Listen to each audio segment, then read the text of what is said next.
Muy bien, vamos a comenzar como lo hacemos siempre, recitando el mantra de inicio para saludar a los maestros de yoga. Podemos cerrar los ojos, juntar nuestras manos delante del pecho. Aprovechamos también para sentir comodidad en el cuerpo, soltar cualquier incomodidad que haya en la espalda, en los hombros. Relajamos el rostro, la mandíbula, la lengua. Inspiramos. Om Shri Gurubhyo Namaha Harihi Om.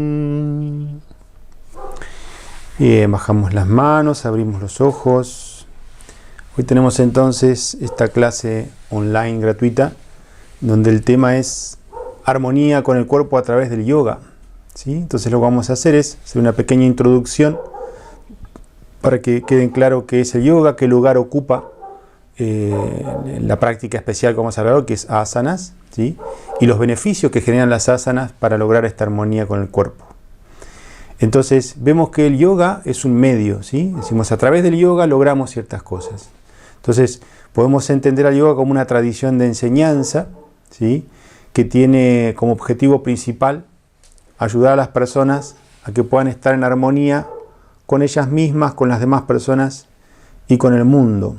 ¿Sí? De ahí es que salen las diferentes herramientas del yoga, como pueden ser asana, meditación, y también ciertas enseñanzas vinculadas a una vida de valores y al autoconocimiento. Entonces, hoy nos vamos a enfocar en esta armonía con uno mismo. Cuando decimos con nosotros mismos, lo primero que surge es entender al yoga como lograr una maestría sobre uno mismo, ¿sí? O también decimos maestría sobre la mente. Entonces ahí vemos que el yoga actúa de manera principal o con el mayor foco en la mente, ¿sí? A través de los pensamientos, a través del trabajo de la madurez emocional, ¿sí? Temas que vamos a desarrollar en charlas posteriores.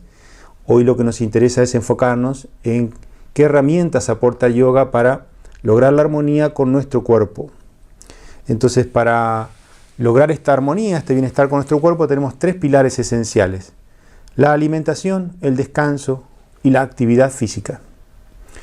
En cuanto a la alimentación, el yoga toma mucho se apoya mucho en el Ayurveda, ¿sí? En la medicina india que está hermanada con el yoga, que habla mucho sobre cómo lograr armonía con el cuerpo a través de la alimentación. Entonces es un punto clave, ¿sí? Que podemos apoyarnos en el Ayurveda, hacer consultas con Ayurveda. Acá en Madrid tenemos una excelente médica, Carolina Melone, siempre nombro. Pueden encontrarla como Puerto Ayurveda, en donde pueden hacer alguna consulta con ella y van a tener un buen asesoramiento en lo que es alimentación. Básicamente lo que hace la Ayurveda es poder también identificar la necesidad particular de cada persona, ¿sí? Más allá de que haya ciertos alimentos que son buenos y adecuados para todos en común, es importante ver de acuerdo al biotipo qué tipo de alimentación es la más adecuada para cada uno. Entonces eso lo podemos tomar desde la Ayurveda y es importante la alimentación. El segundo pilar es el descanso. Entonces es importante para estar en armonía con nuestro cuerpo que descansemos lo suficiente, ¿sí? Hoy en día estamos en una sociedad en donde se descansa poco y se hace mucha actividad de todo tipo, ¿sí? Una sociedad, le llaman, ¿no? Hoy en día la sociedad del cansancio, una sociedad de la continua mejora, una sociedad de la autoexigencia, en donde pareciera que estuviera mal descansar lo necesario, ¿sí? Entonces vemos que para tener armonía con el cuerpo es imprescindible descansar las horas que sean necesarias. También dependerá de la edad de cada persona, mucho del biotipo corporal, que esto también lo determina la Ayurveda, ¿sí? Pero básicamente estamos hablando de que entre 7 y 9 horas es lo que uno necesita dormir. Entonces es imposible estar en armonía con el cuerpo si no le damos la cantidad de horas necesarias que necesita para el descanso. Y el tercer punto, que es el que vamos a enfocarnos en esta charla, es la actividad física. Y acá lo primero que tengo que decir es que la práctica de asanas no cubre todas las necesidades de actividad física que necesita nuestro cuerpo. Podríamos distinguir dos tipos de actividades esenciales.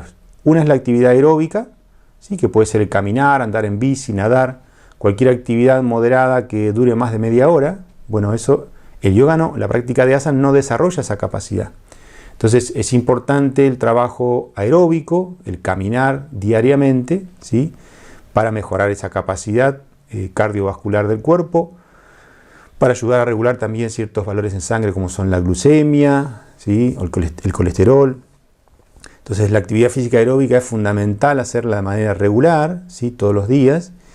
Y tenemos como práctica que se complementa muy bien con lo aeróbico, lo que llamamos asanas, el trabajo de posturas dentro del yoga, ¿sí? Que ahora, como vamos a ver, las posturas son en realidad una de las tantas herramientas que el yoga tiene para lograr este objetivo de estar en armonía con el cuerpo, ¿sí? Decimos que las posturas, las asanas son posturas, asanas quiere decir asiento o postura, que se realiza con el cuerpo, ejercicios corporales, que tienen ciertas características que podemos observar. La primera es que trabaja el cuerpo de manera global, ¿sí? Se desarrollan todo el cuerpo en general y las diferentes cualidades que el cuerpo necesita, como son la fuerza, la flexibilidad, el equilibrio y la reeducación postural. Fíjense que no nombré la resistencia aeróbica, que es algo que se tiene que hacer aparte, ¿sí? Pero es un trabajo muy completo y global que se hace con las asanas. Como segunda característica podemos decir que la mente está atenta al propio cuerpo cuando hacemos la práctica de asanas, ¿sí? La mente no está atenta escuchando una música externa, mucho menos mirando televisión ni conversando con alguien, sino que la mente hace un trabajo de introspección o de propiocepción, en donde lo que buscamos es que la atención mental esté puesta en todo lo que sucede de la piel hacia adentro. Si hacemos un trabajo no solo con el cuerpo, sino con la mente enfocada en lo que estamos haciendo con el cuerpo. Por eso en las clases de asana hacemos mucho hincapié en percibir el cuerpo y la respiración como parte del cuerpo, ¿sí? Desarrollando lo que se llama propiocepción, que es la percepción del propio cuerpo, la conciencia del propio cuerpo. Y la tercera característica de las asanas es que genera un efecto importante de equilibrio en el sistema nervioso. Las secuencias de posturas están diseñadas para que logremos equilibrar el sistema nervioso. Y eso es lo que sentimos al final de cada clase. Por eso también cuando cerramos la clase en la relajación nos tomamos esos minutos para observar el efecto que la práctica dejó, ¿sí? A nivel corporal, a nivel respiratorio, a nivel mental. Y lo que notamos en ese momento es que equilibra nuestro sistema nervioso. Por eso es que podemos notar que la práctica de asanas genera una armonía con nuestro cuerpo. Y nos sentimos a gusto con nuestro cuerpo luego de la práctica. Por eso es que podemos diferenciarla a otro tipo de actividades físicas en donde no necesariamente finalizamos la actividad con esa armonía o ese equilibrio en el sistema nervioso, ¿sí? Después vamos a hablar por qué el trabajo del movimiento en la columna vertebral es lo característico de las posturas de yoga que genera ese equilibrio en el sistema nervioso, ¿sí? Vamos a meternos ahora entonces en hablar sobre 6 beneficios que genera la práctica de asanas. Esos 6 beneficios los voy a nombrar y después los voy a ir enumerando uno a uno. Primero es el beneficio de la reeducación postural. El segundo beneficio es el desarrollo de la fuerza muscular. El tercero, la flexibilidad muscular. El cuarto, el equilibrio del sistema nervioso a través de los movimientos que se hace con la columna. Luego vamos a hablar de los pilares esenciales a tener en cuenta a la hora de practicar asanas.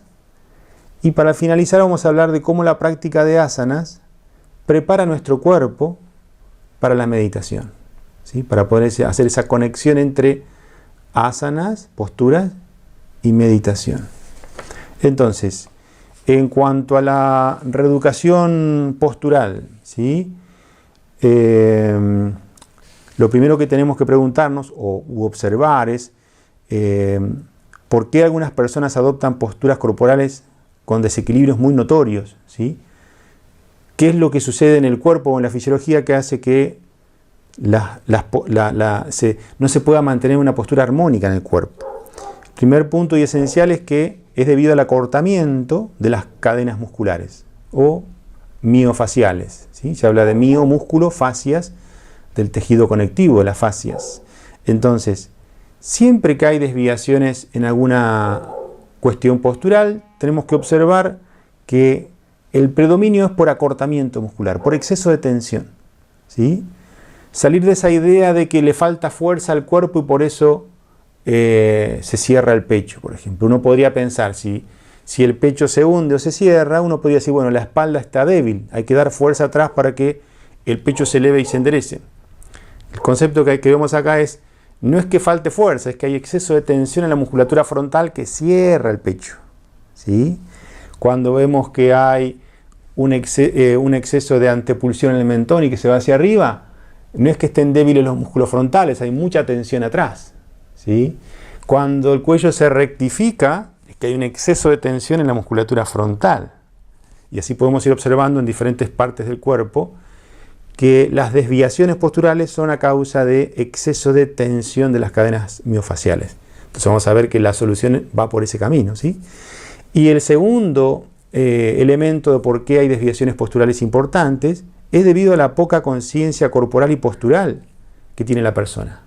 Es decir, la persona no se da cuenta que tiene su pecho cerrado, no se da cuenta que los hombros están volcados hacia adelante, no se da cuenta que el mentón se está yendo hacia adelante en la antepulsión, se está yendo a la antepulsión, ¿sí? Entonces vemos que están esas dos cuestiones. Por un lado, algo más físico, muscular, de acortamiento, de retracción, y por el otro, también vemos que hay un poco registro de una mala postura.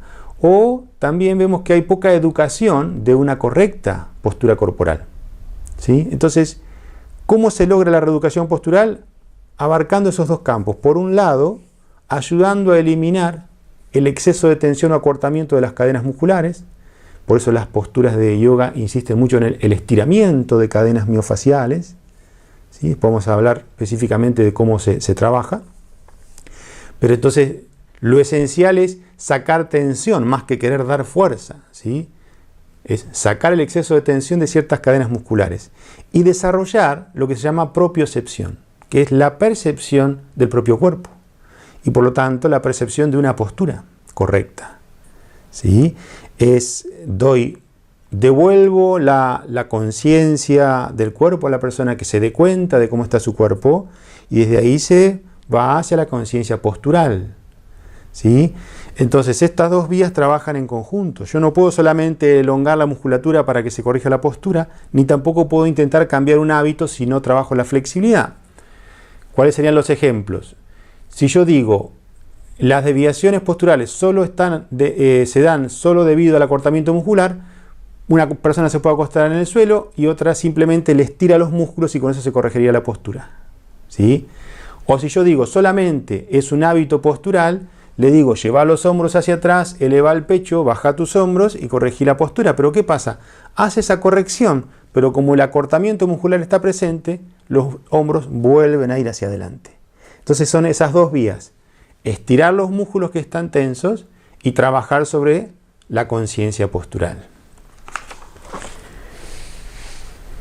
¿Qué elementos debemos considerar a la hora de lograr la reeducación postural? Debemos desarrollar varias cualidades en paralelo. Flexibilidad, fundamental, sacar el exceso de tensión muscular, fortalecer ciertas estructuras musculares, desarrollar el equilibrio, la propiocepción, la sensibilidad del cuerpo y la conciencia postural. Y estas cualidades tienen que desarrollarse en diferentes planos de movimiento, por eso es que flexionamos la columna hacia adelante, hacia atrás, hacia los lados, torsión, parado, sentado, acostado. Tengo que tener esa posibilidad de registrar la buena postura o la buena alineación en diferentes planos, no solo de manera estática en las posiciones, sino también dinámica. Por ejemplo, hacer Surya Namaskar con una buena alineación del cuerpo genera eso. Puedo mover el cuerpo mientras mantengo la alineación, ¿sí? Y tratar de llevar esa alineación que se realiza en la clase y ese ajuste postural que yo logro en la clase a las actividades de la vida cotidiana. Quienes toman clases ya hace tiempo se dan cuenta que los ajustes posturales son similares, ¿sí? Esta cuestión de elevar el pecho, llevar los hombros hacia atrás y abajo, bajar omóplatos, el mentón paralelo al suelo, muchos ajustes que se mantienen a lo largo de todas las posturas y que luego yo puedo trasladar eso a la vida cotidiana, ¿sí? Es la misma alineación que uso cuando me siento a trabajar en la computadora, cuando me siento a manejar, cuando me siento a andar en bicicleta o cuando salgo a caminar. Entonces la idea es que la reeducación postural que yo trabajo en el aula se traslade a la vida cotidiana. Y el último punto que hablamos en relación a la reeducación postural es por qué las asanas son un medio seguro y eficiente para el logro de la reeducación postural. El primer punto es que las posturas o las asanas mayormente son estáticas, ¿sí? Entonces me dan tiempo para que yo pueda desarrollar, percibir y desarrollar la conciencia corporal y postural. No me sacan enseguida la posición. Tengo tiempo para observar cómo está el pecho, la posición de los hombros, la posición de la pelvis, hacer un registro, como cuando trabajamos en las posturas en clase, desde la base hacia arriba, sintiendo cada parte del cuerpo y haciendo los ajustes necesarios en una posición estática, y en la cual estoy 30 segundos, 1 minuto o 1 minuto y medio, y me da posibilidad de hacer ese registro, ¿sí? No estoy todo el tiempo moviéndome. Y en segundo lugar, es porque se desarrolla en un medio similar que es totalmente trasladable a la vida cotidiana, lo que hago en la clase de yoga. Diferente si yo trato de hacer una reeducación postural en el agua, nadando, por ejemplo. Es un medio que es inestable, la gravedad es distinta a la que uso en la vida cotidiana, ¿sí? Estoy en movimiento, por lo tanto es mucho más difícil alinear, mientras que en una clase de yoga estoy en una postura estática, más tiempo, en posturas de pie o sentado, a veces también usamos mucho la silla, entonces son posturas totalmente trasladables a la vida cotidiana, ¿sí? Eso es en relación a la reeducación postural. Vamos a hablar ahora un poquito de el trabajo de la fuerza, ¿sí? de la importancia del desarrollo de la fuerza.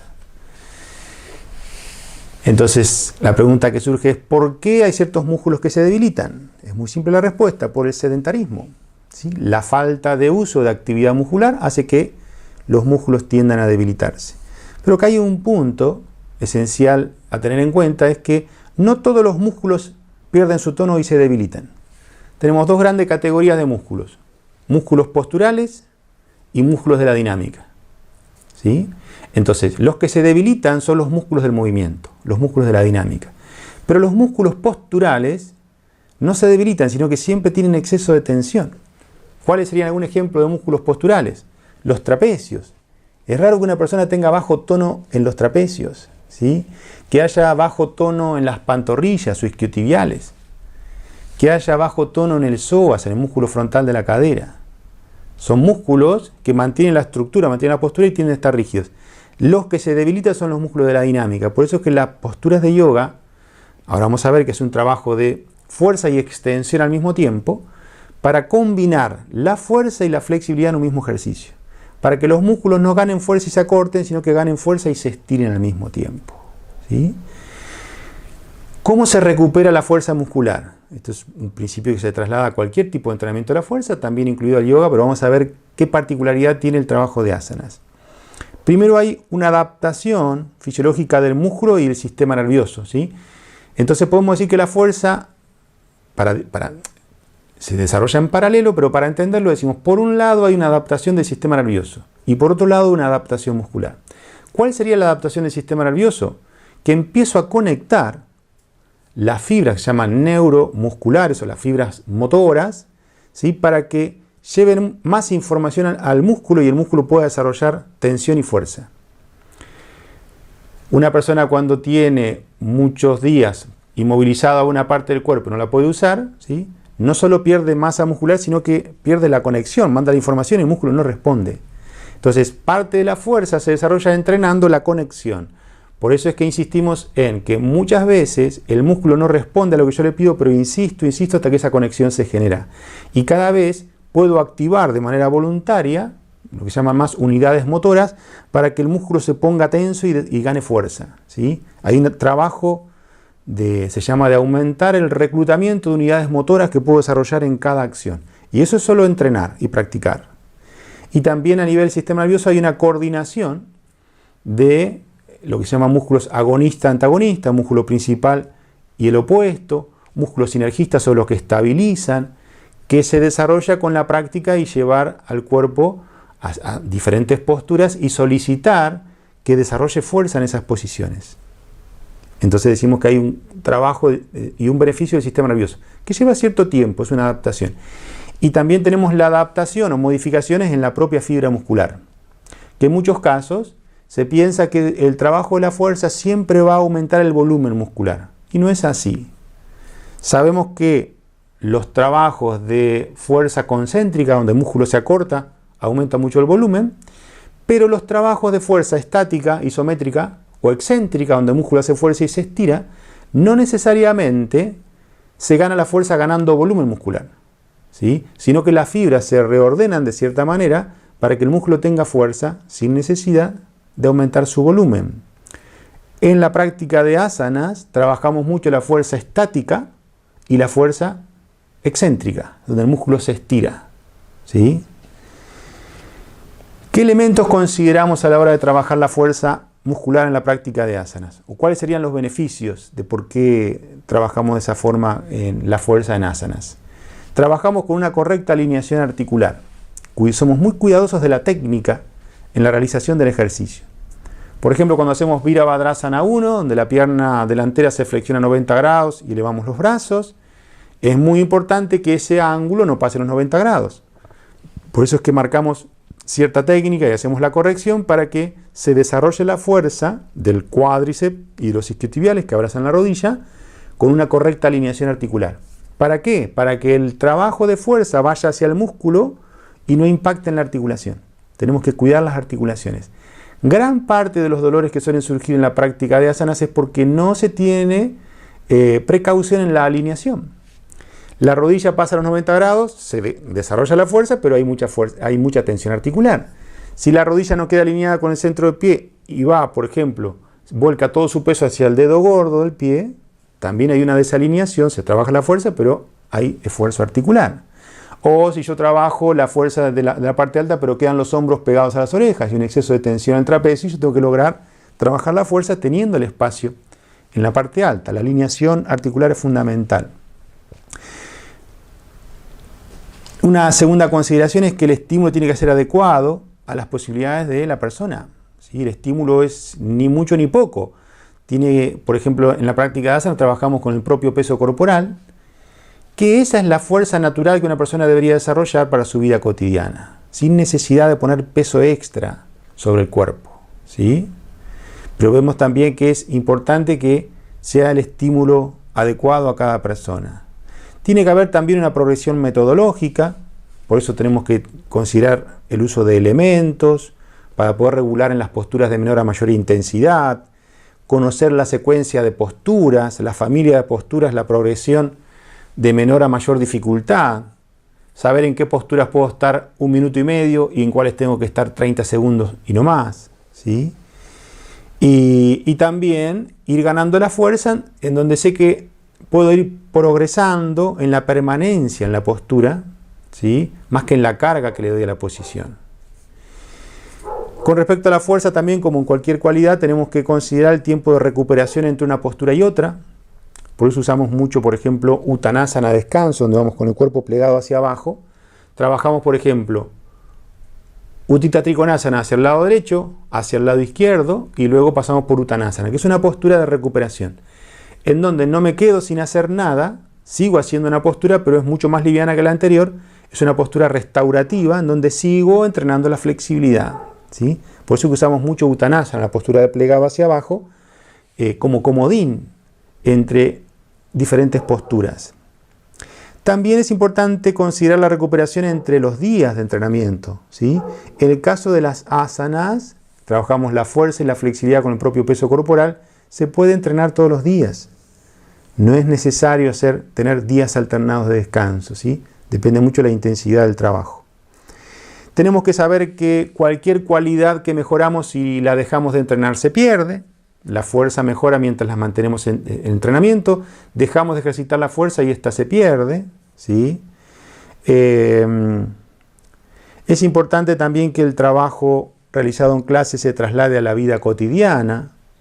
Esto que decíamos antes, así como yo adopto una postura en clase adecuada y la puedo trasladar a las actividades de la vida cotidiana y deportivas, también tenemos que desarrollar una fuerza que se traslade a la vida cotidiana. Por eso yo no estoy para nada de acuerdo en aquellas clases que proponen para jubilados o adultos mayores y los tienen todo el tiempo acostados en el suelo. Si la persona no vive todo el tiempo acostado o sentado en una silla, necesita desarrollar fuerza en sus piernas, en sus músculos posturales, también en el tren superior para que pueda hacer diferentes actividades usando sus brazos y tenga una fuerza que le permita hacer esas actividades cotidianas que necesita la persona, ¿sí? Y también observar la individualidad, ¿sí? ¿Qué necesidades tiene cada uno particular en el desarrollo de la fuerza? Entonces, por ejemplo, en la cuestión metodológica o didáctica, cuando hacemos Surya Namaskar, saludo al sol, si hay personas que no tienen la fuerza o flexibilidad suficiente para hacer ese ejercicio, podemos darle una silla como asistencia, ¿sí? O podemos decirle en algunas posturas que salga antes, o que tenga más superficie de apoyo para que con los brazos ayuden al trabajo de las piernas, por ejemplo. Siempre podemos regular, a través de la metodología, la intensidad que le vamos a dar al ejercicio. Lo mismo si hay una persona que tiene mucho sobrepeso, tenemos que saber que la percepción del esfuerzo va a ser mucho mayor porque está aguantando todo el peso de su cuerpo. Entonces tenemos que estar cerca como para darle opciones para que regule la intensidad, ¿sí? Y el último punto en relación a la fuerza es por qué las asanas son un medio seguro y eficiente para el desarrollo de la fuerza. En primer lugar, se protegen las articulaciones debido a la correcta alineación. Tenemos la posibilidad de tomarnos el tiempo para corregir bien las posturas, ver la parte técnica, la alineación, para que el impacto siempre vaya hacia el músculo y no la articulación, ¿sí? En segundo lugar, trabajamos con el propio peso del cuerpo, entonces es una forma segura de entrenar la fuerza. Entrenamos la fuerza de manera global, ¿sí? Esto es mucho más funcional y adaptable a la vida cotidiana. Hoy en día, dentro de los trabajos de entrenamiento de la fuerza, hay una tendencia a volver a lo que es esto, ¿no? El entrenamiento funcional, global, donde uso el propio peso del cuerpo y adaptado a tipos de fuerza que voy a necesitar luego en la vida cotidiana. Fortalecemos los músculos de la dinámica, mientras que estiramos, elongamos los músculos posturales, entonces generamos una musculatura, un tono muscular equilibrado. No es que damos fuerza a todos los músculos por igual, sino que sabemos que hay ciertos músculos que ya están con exceso de tensión y los elongamos mientras ganamos fuerza en otros. Y algo fundamental es que el tipo de fuerza que entrenamos durante la práctica de asanas es una fuerza isométrica, estática y excéntrica. Es decir, el músculo se queda de manera estática y se estira mientras gana fuerza. ¿Y esto qué beneficio trae? No comprime tanto los espacios articulares. Por eso es que, por ejemplo, podemos trabajar el desarrollo de la fuerza de miembros superiores, inferiores y musculatura postural de la espalda con personas que tienen hernia de disco y no hay ninguna complicación, porque siempre estamos buscando abrir los espacios mientras ganamos la fuerza. O cuando hay situaciones de artrosis en cadera o rodillas, podemos trabajar la fuerza con buena alineación y respetando el espacio interno dentro de la articulación, ¿sí? Tenemos esa posibilidad de no generar presión dentro de la articulación que quizás ya está inflamada o lastimada, ¿sí? Ese es el gran beneficio entonces de los trabajos isométricos, estáticos y excéntricos mientras ganamos la fuerza. Vamos a hablar ahora sobre la flexibilidad muscular. ¿Qué características tiene el trabajo de la flexibilidad específico en asanas? ¿Por qué la pregunta que puede disparar este tema de la flexibilidad es por qué determinados músculos se retraen y pierden la flexibilidad? Y acá volvemos a marcar esta diferencia. Músculos posturales y músculos de la dinámica. Los que se retraen y acortan son los músculos de la estática, músculos posturales.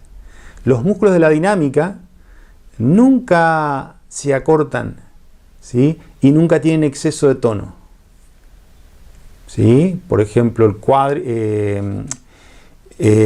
cuádriceps, por ejemplo, es raro que tenga una gran pérdida de la flexibilidad. Sí, el psoas, que es postural, ¿sí? Vemos que, como decía antes, que los trapecios generalmente van a estar con mucho tono. No hay que trabajar de subir los hombros y fortalecer porque ya están con exceso de tono. Hay que estirarlos, ¿sí? Entonces vemos que se retraen o acortan los músculos de posturales o de la estática, y ahí es donde las posturas de yoga insisten para elongar.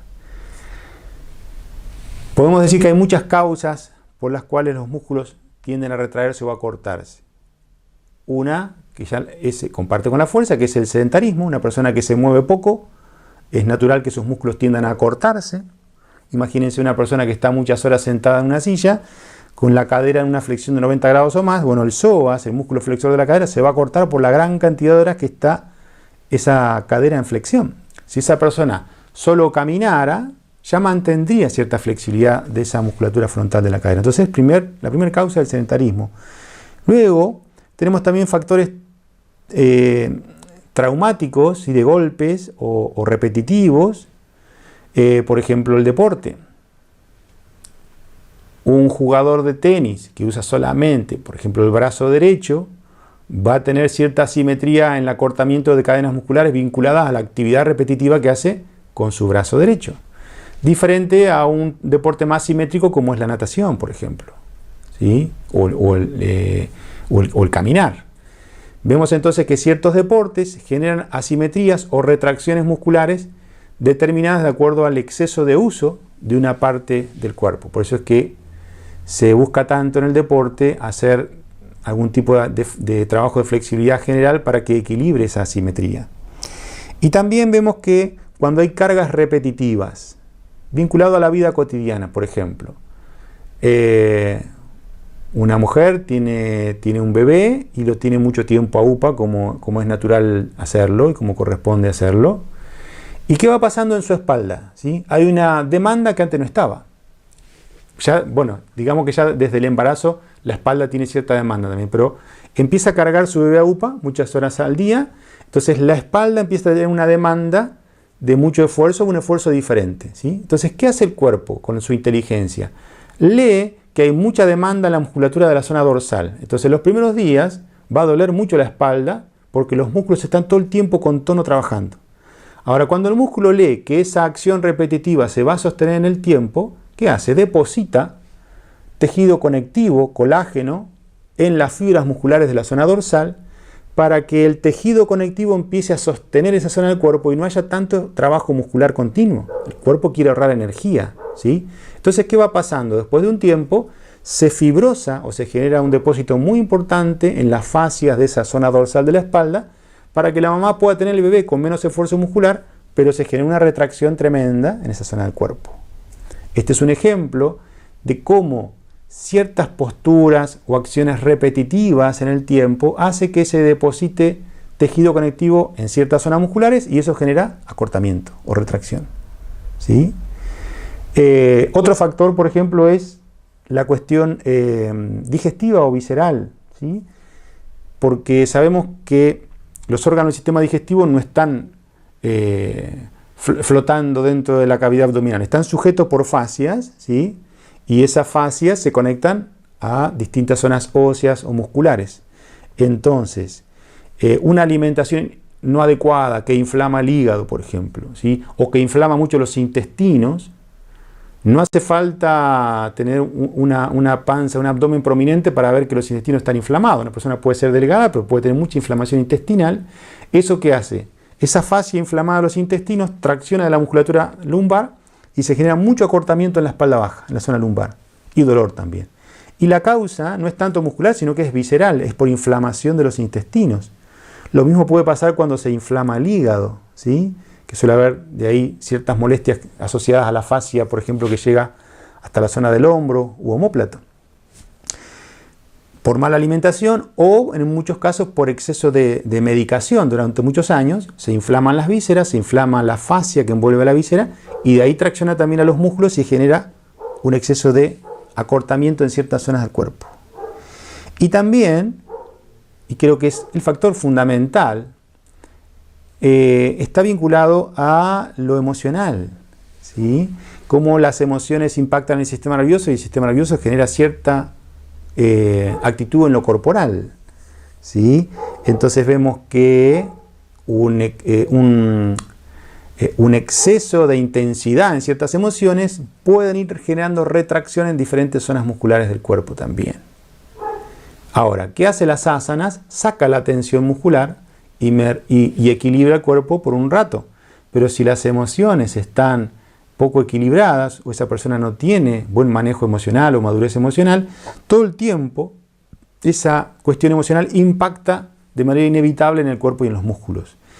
Por eso es que no podemos pensar en que solo asanas es para solucionar el tema muscular, sino que también el yoga tiene ciertas áreas de enseñanza, como son el karma yoga, la vida cotidiana, una vida de valores, que genera madurez emocional para que no se descargue tanta atención desde lo emocional a lo corporal.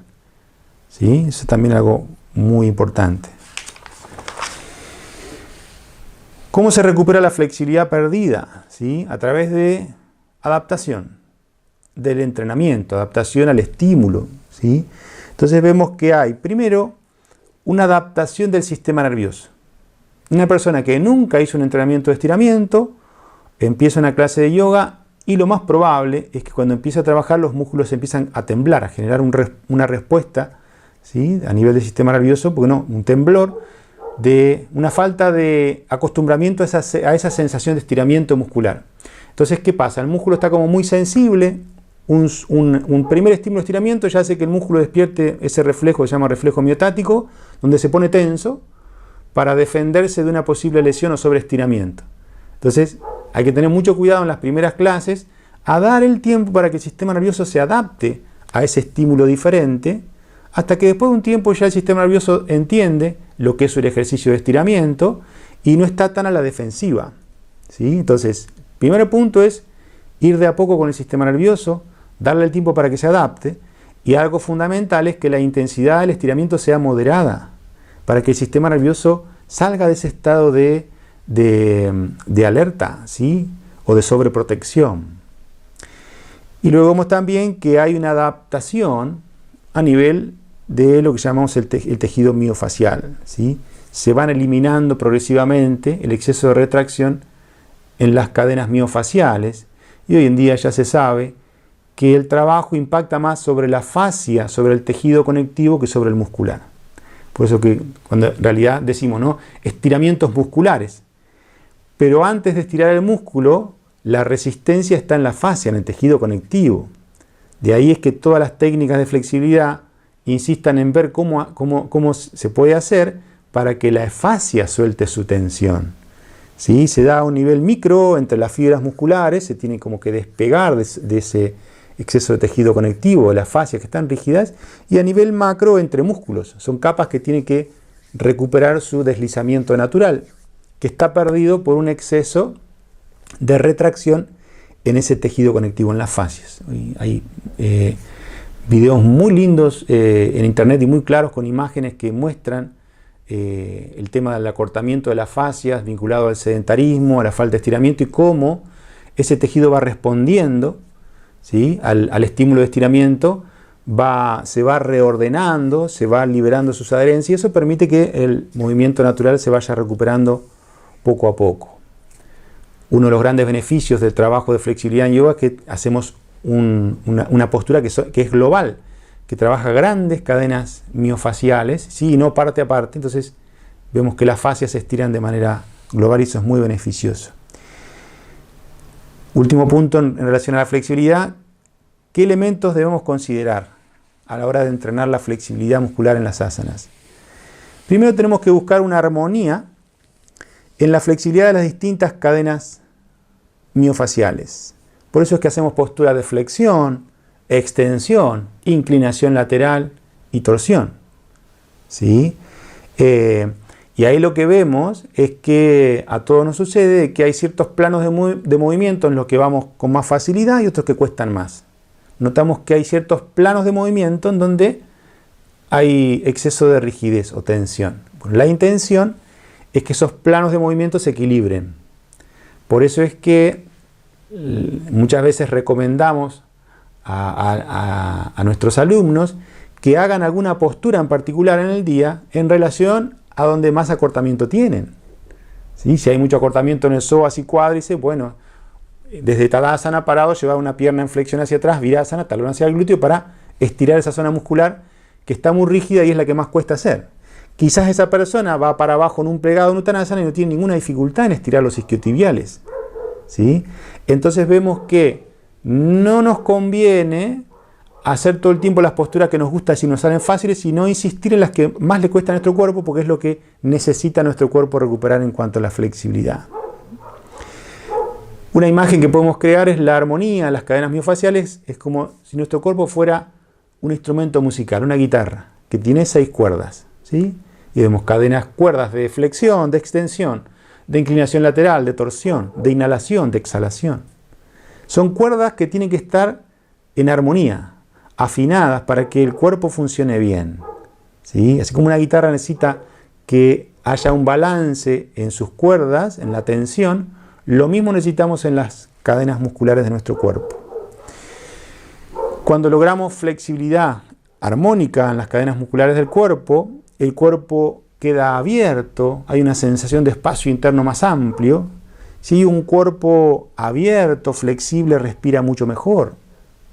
Y sabemos que una respiración saludable es la base de estar en armonía con nuestro cuerpo y también con nuestra mente. ¿Sí? Una respiración calma, lenta, fluida, sin impedimentos, sabemos que genera mucho más salud al cuerpo que cuando esa respiración no está. Entonces, soltamos la tensión muscular para que la respiración también sea más fluida. Y un punto central en cuanto a la práctica de asanas es priorizar siempre la permanencia de la postura por sobre la intensidad del estiramiento. Vemos que cuando estiramos muy fuerte un músculo se despierta un reflejo miotático, un reflejo de defensa en el músculo que se pone tenso, se contrae. Y estoy luchando, quiero estirar un músculo y el músculo se está defendiendo porque siente dolor. Es un mecanismo natural de protección que tiene la fisiología. Entonces el estiramiento tiene que ser moderado para que el músculo no se ponga tenso y podamos trabajar sobre las fascias, sobre el tejido conectivo y dar prioridad en el tiempo.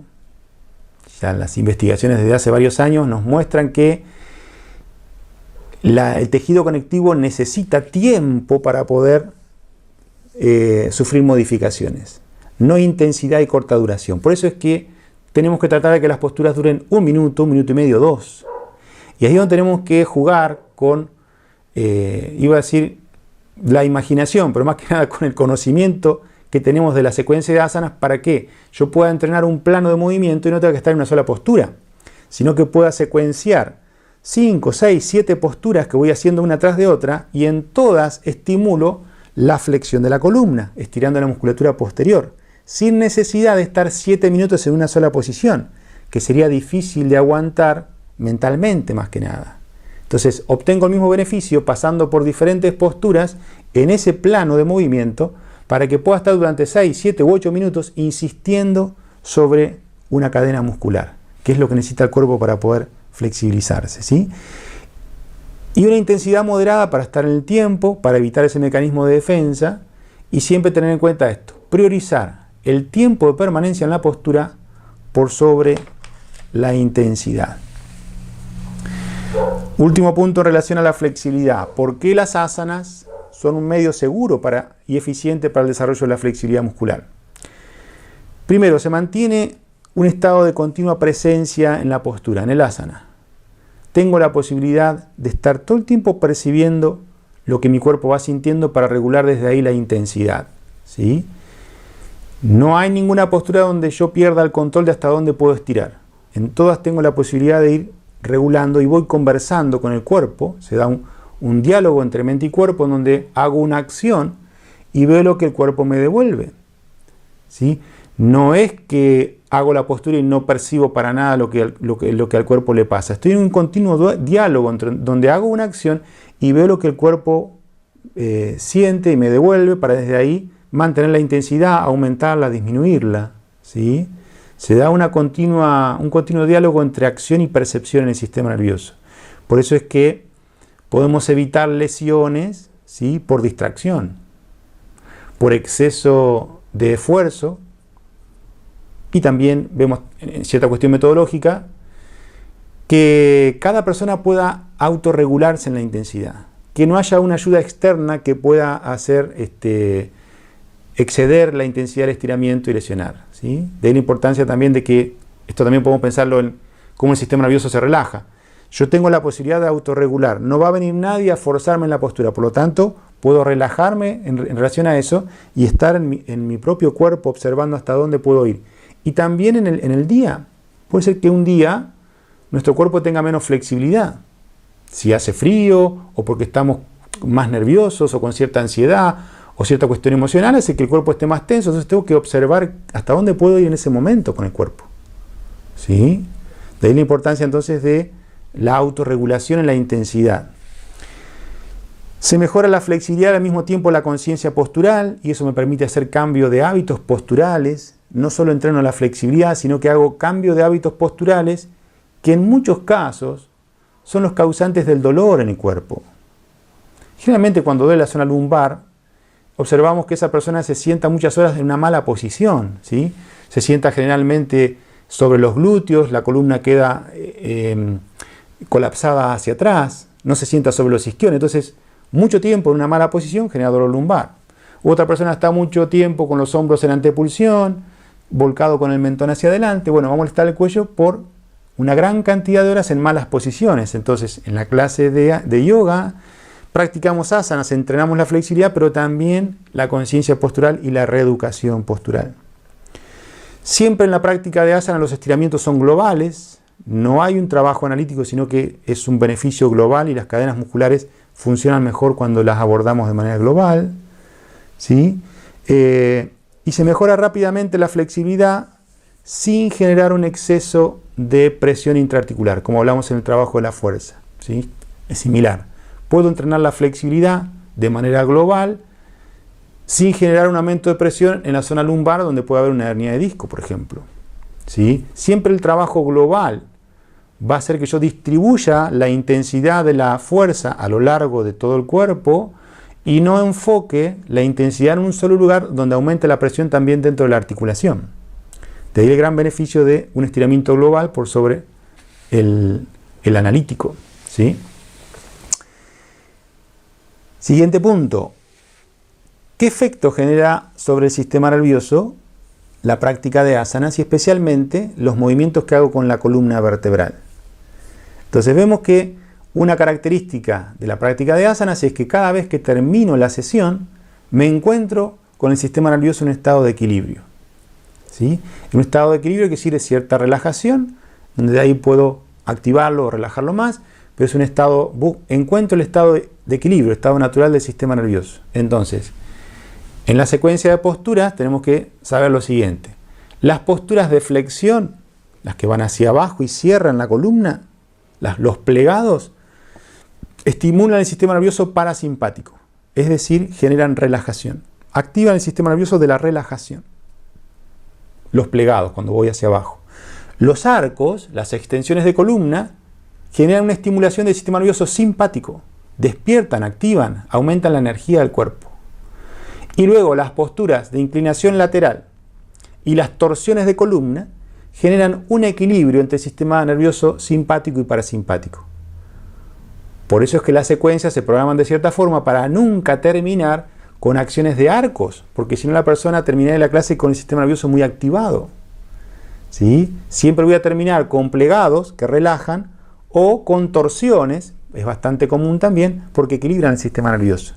Entonces vemos cómo desde el trabajo con el cuerpo y específicamente desde el trabajo con la columna puedo modificar el estado del sistema nervioso. ¿Qué conclusiones podríamos sacar? Por ejemplo, de acuerdo a la necesidad de cada persona.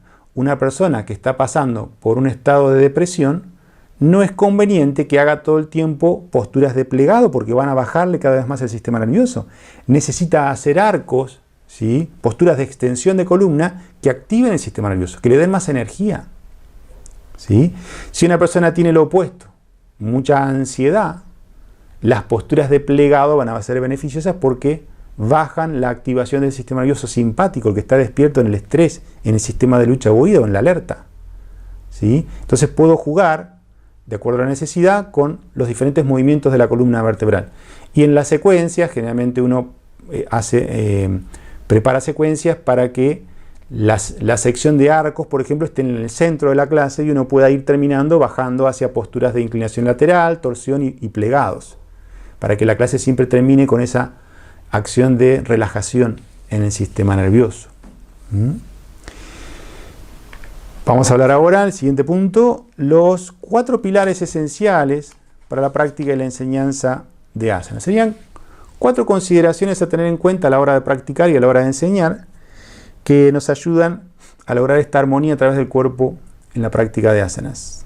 Entonces, el pilar esencial para la práctica y la enseñanza de asanas es que las posturas tienen que alinearse desde su base hacia arriba, desde lo que está en contacto con el suelo hacia arriba. Si yo estoy de pie, lo primero que alineo son los pies, los apoyos con el suelo. Luego observo cómo están los tobillos. Observo las rodillas, muslos, caderas, pelvis, columna, cuello, cabeza, hombros, brazos. Siempre de abajo hacia arriba voy marcando la indicación de las posturas. Y de esa forma yo también le voy pidiendo al alumno que vaya observando su cuerpo. No comienzo la postura si estoy de pie haciendo Utthita Trikonasana, inclinación lateral, diciéndole que observe cómo está la cabeza y el cuello. No, voy a la base. Sentí cómo están tus pies, tiene que haber balance entre un pie y otro.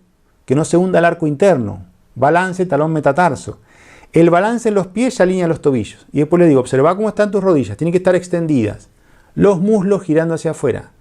Las caderas hacen cierta acción, la pelvis hace otra acción. Y voy de abajo hacia arriba construyendo el cuerpo. Si armo bien las piernas y la pelvis, va a ser más fácil alinear la columna, tórax, cuello, cabeza, hombros y brazos. ¿Sí? Eso es cuando estoy parado. Si estoy sentado, lo primero que voy a alinear es cómo apoya la pelvis. Tanto en la práctica de asanas en la clase como cuando en la vida cotidiana, cada vez que me siento en una silla, tengo que observar cómo apoya la pelvis. No tanto los pies, sino cómo apoya la pelvis sobre la silla para sentarnos sobre los isquiones, que la pelvis apoye en su posición natural y que se mantenga, por ejemplo, la curva natural de la zona baja de la espalda. Y desde ahí que la columna puede alinearse hacia arriba, pero observo la base. Entonces, si yo alineo de la base hacia arriba, puedo ir corrigiendo errores en ese orden. Suele suceder que a veces está mal alineada la pelvis y quiero corregir la pelvis y en realidad el error viene de más abajo, están mal puestos los pies. Entonces, es muy probable que si los pies no están bien ubicados, la pelvis tampoco esté bien ubicada. Siempre alineo de abajo hacia arriba y en mi práctica personal hago el recorrido del cuerpo de abajo hacia arriba. El segundo pilar es que el esfuerzo en las asanas tiene que ser muscular o, diríamos, las cadenas miofaciales, muscular y tejido conectivo y no articular. Cuando digo proteger las articulaciones estoy diciendo proteger los ligamentos. No estiramos ligamentos, estiramos músculos y tejido conectivo, las fascias. ¿Cuál es la sensación del trabajo muscular, del estiramiento muscular? Es una sensación global de estiramiento. Mientras que el dolor articular suele ser punzante. Si pincha la rodilla, no estoy estirando los músculos que abrazan la rodilla, estoy forzando la articulación. Tengo que evitar esa sensación punzante en la rodilla, por ejemplo. ¿Sí? Generalmente hay dolor articular cuando hay mala alineación en la postura. Como dijimos hace un rato, si yo hago Virabhadrasana con la pierna superando los 90 grados, voy a sentir que hay esfuerzo muscular, pero va a pinchar la rodilla, voy a sentir molestias. Entonces, siempre es importante una buena alineación, una buena técnica, para que el trabajo vaya hacia el músculo y no a la articulación. ¿Cómo hago para alinear bien el cuerpo en las posturas y que el trabajo vaya hacia el músculo y no a la articulación? Debo desarrollar la conciencia postural, tengo que tener la ayuda de un profesor que me vaya guiando en la cuestión técnica, y tengo que tener la posibilidad de usos de elementos, como pueden ser los tacos de madera, los cintos, la silla, el apoyo en la pared, para que podamos alinear bien el cuerpo en cada postura, hacer las posturas con buena técnica, para asegurarnos de que el esfuerzo sea muscular y no articular. El tercer principio para la práctica y la enseñanza de asanas es que los estiramientos tienen que ser moderados. Esto ya hablamos un poquito antes. Nunca tengo que llevar el estiramiento al 100% de la capacidad, porque se activa un reflejo de defensa, el reflejo miotático, que hace que el músculo se ponga tenso. ¿De qué otra forma se activa ese reflejo cuando rebotamos en las posturas? Cuando hacemos movimientos balísticos, se despierta ese reflejo que pone tenso el músculo. Entonces el estiramiento nunca tiene que ser en rebote. Mantengo una intensidad y lo sostengo, una dirección que se sostiene, ¿sí? Mientras que el músculo se va adaptando y quizás a medida que se adapta se va soltando y puedo ir un poquito más, pero nunca rebotando y nunca ir a la máxima intensidad. ¿Cómo regulo la intensidad? Puedo primero estando muy atento a lo que pasa en el cuerpo, ¿no? En donde puedo percibir que hay cierta incomodidad propia del ejercicio, propia del estiramiento, pero diferenciarla del dolor. Entrenamos en una sensación de incomodidad física, porque estamos haciendo un ejercicio, pero no trabajamos con dolor. El dolor despierta ese reflejo miotático, ¿sí? El músculo se defiende, y vemos también que hay cambios en la respiración. El dolor bloquea la respiración o la entrecorta. El dolor, tanto sea físico como emocional, genera cambios en la respiración. La persona que está angustiada va, o que llora, se entrecorta la respiración, o queda bloqueada la respiración ante el dolor emocional. Ante el dolor físico, con el trabajo también se bloquea la respiración, entonces no tenemos que llegar a ese punto, tenemos que administrar la intensidad para estar en ese punto de incomodidad, en ese límite entre la incomodidad y el dolor, para no pasarnos. Nos damos cuenta entonces, a través de la sensación que estoy percibiendo en el cuerpo y a través de mi respiración. Por eso es que en la práctica de asanas, el cuarto y último principio es el siguiente, que no hay que controlar la respiración, sino que hay que observar la respiración. Diferente cuando hacemos un ejercicio de pranayama, que me quedo sentado y hago una regulación voluntaria de la respiración. Pero en asanas no controlo la respiración, simplemente la observo. Inhalo y exhalo de manera natural por nariz, ¿sí? Y observo la respiración como un parámetro de intensidad del ejercicio. Si veo que la respiración se entrecorta o se bloquea, es que estoy estirando muy fuerte. Tengo que sacar intensidad para recuperar una respiración fluida por nariz, ¿sí? Entonces, observar todo el tiempo el cuerpo y la respiración, como hacemos en la práctica, este hincapié, ¿no? La mente está atenta a la percepción del cuerpo y de la respiración. Es un indicativo de intensidad y también me ayuda a integrar la respiración como parte del cuerpo y como parte del entrenamiento de lo que llamamos propiocepción, de percibir todo lo que sucede de la piel hacia adentro, ¿sí? Y por último, para cerrar esta charla, vamos a ver la importancia de cómo la práctica de asanas es una preparación para la meditación, ¿sí? ¿Qué sucede? Muchas personas empiezan con la práctica de meditación, pero el cuerpo genera mucha dificultad para sentarse a la hora de meditar. Duele la espalda, duelen las piernas, ¿sí? No sé cómo acomodar el cuerpo. Entonces la primera sugerencia a la hora de meditar es usar una silla en primer lugar, para lograr cierta comodidad corporal que me permita estar esos 15-20 minutos practicando la meditación, que es una actividad puramente mental, ¿sí? Entonces, una primera solución es meditar sentado en una silla. Y también sé que puedo apoyarme en la práctica de asanas de acuerdo a la necesidad que tenga para movilizar el cuerpo, para soltar el exceso de tensión, para lograr buenos hábitos posturales que me permitan estar en la postura de meditación durante 15, 20 minutos o media hora sin que el cuerpo genere incomodidad.